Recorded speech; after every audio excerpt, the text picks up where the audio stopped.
Do you know that it is possible to lose your money in mutual fund? Yes, I said so. It is very possible to lose money in mutual fund. A lot of people don't understand this, and the reason is because they fail to understand the different types of mutual funds that we have.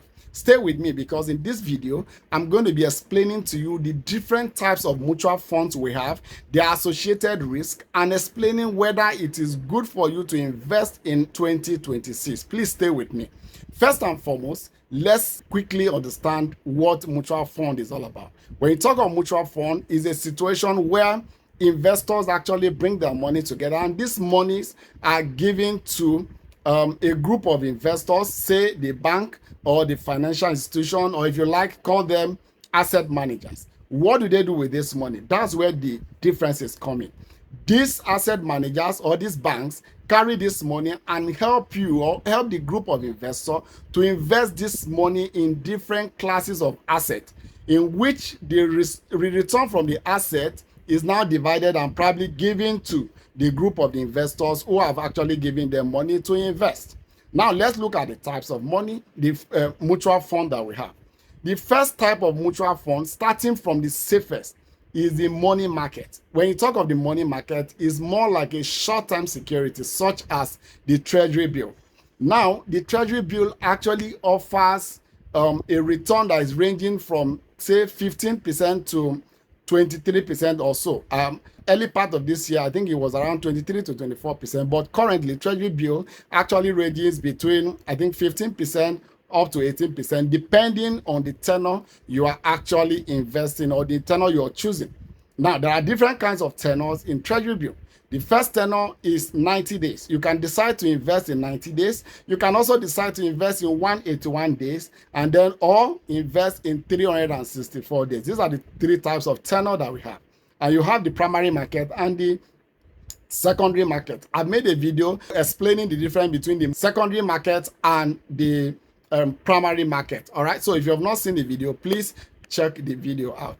Now, the treasury bill offers a return, and your return is given to you upfront. What do I mean by upfront? When you invest, say, 200,000 and the return is 10%, meaning 20,000 is supposed to be given to you as your return. How do you get this 20,000? The 20,000 is given to you now.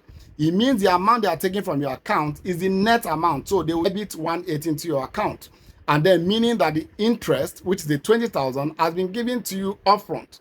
And then when the maturity comes, you're going to be getting 200,000, which is the principal. All right. So this offers a very low risk, and this also offers a very low return. So the second type of mutual fund investment is the equity mutual fund. When you talk of the equity, equity simply gives you the opportunity to be a part owner of a business. What does that mean? If you become a part owner of the business, it means that you are actually liable to anything that is happening in that company. If the company is going to be liquidating today, it means that you become a residual owner of the business, meaning that the debt holders in the business will have to get settled first before anything comes to you as the equity investor. So meaning that when you invest in equity in any business, it means that the risk is actually higher than somebody who is investing in the likes of treasury bill. All right. So if the risk is higher, of course, it's expected that the return will be higher. So the equity actually offers as much as 28 to 30 to 40%, depending on how well that business or that stock is doing. And there are two types of this equity. The first one is what we call the stock. All right. So the banks may decide to invest your money in stock, and you know how stocks behave. They are volatile. Your return is coming from two angles. The first return is the appreciation of the capital. If you buy a stock for 20,000 and then the stock, when you're selling it, it becomes 30, it means there's capital appreciation of 10,000 naira, right? So now, on the other hand, the second thing you can get is the dividend on the stock, which is something that you get every time. That's like the holding period. Within the time you're holding this investment, it is possible that the company gives you dividend, and that dividend becomes more like additional profit to the capital gain that you're getting. Now, here is the problem with this. When you invest in stock, it is possible that the price of the stock will reduce from how much you bought it. Say you bought a stock for 30 naira, and when maybe 2-3 years later, the value of the stock becomes 1 naira. What it simply means is that when you are exiting that market, you are exiting at a loss. So meaning that you can actually lose your money in mutual fund if the money is actually used to buy stock, which is like the equity. All right.